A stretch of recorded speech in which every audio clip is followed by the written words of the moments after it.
Hello, this is Charting Man Dan of TheChartGuys, where we teach the little guy and girl how to utilize charts to manage their own trades and investments. What do I mean by the little guy and girl? Well, we just had two directives signed halting the implementation of a rule that requires financial advisors to act in the best interests of their client. Let that sink in a little bit.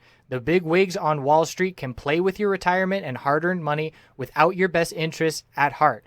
We currently have hundreds of members taking charge of their financial future, and we would love for you to come check out a free week with no credit card required to see if our services would be beneficial on your path to financial independence as well. What we offer, we have a separate course of over 5 hours in length on when to enter and exit positions.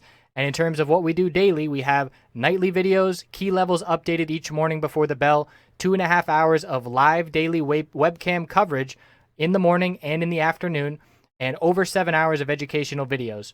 All of these links can be found in the description of this video. Come check us out. Thanks for watching. Let's get on to the technical analysis. Checking back in on DRYS, and if you saw the video over the weekend, this is pretty much exactly what we were looking for to happen. So normal healthy consolidation on decreasing volume as the range got tighter. 485 needed to hold for the bulls, make that 385, and it did. And as soon as we broke the high of Friday, 450, that's your bull signal. And we saw nothing but follow through to the upside. Nice solid bull volume. Close at the high of the day. We're looking for more tomorrow. Need to be cautious if we see a gap up open tomorrow. The vast majority of the time, gap ups are for selling. So keep that in mind. If I personally were in this trade, which if I'm not, I have no position, I would be selling a gap up open very likely on Monday, depending on, or tomorrow, I should say, Tuesday, depending on the exact scenario and watching the pre-market action and how it plays out. We've got resistance at 638. $6 psychological will come first, and then we've got the middle Bollinger Band, which will be in the mid to lower $8 area.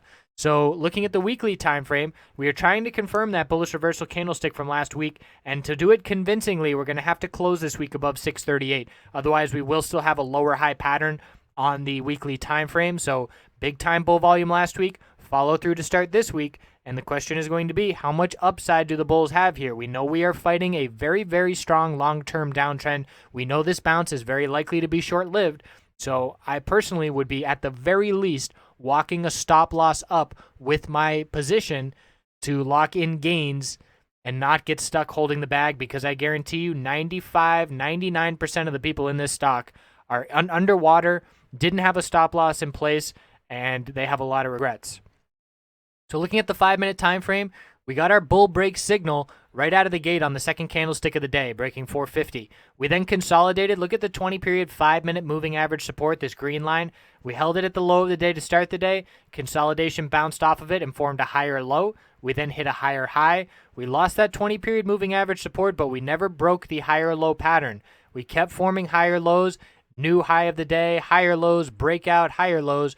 These are bull flags and healthy patterns along the way, and a very strong close. And look at after hours all the way up to 592. So we do need to be cautious of a gap up coming tomorrow. And again, gap ups are for selling most often. We did see a gap up and a run last week. That was the first time after many gap up and sells the previous 2 months. So historically, the odds are it would be a gap and trap where we pull back after the gap up. But the most recent example, we did see some follow through, but it required some big time bull volume. So very cautious. Have your exit plan established. We know this stock is not a bullish stock. It is a bearish stock overall. To change that is going to require hundreds of % moves, which I don't foresee happening. But as of right now, short-term momentum is favoring the bulls. So congrats to anybody that got in last week on the bounce and held through, or congrats to anybody that got in on the bull move today. And we're looking good heading into tomorrow for some continuation. All about 638 from here. We'll check back in and see how the volatility and action goes. Have a great night. Thanks for watching.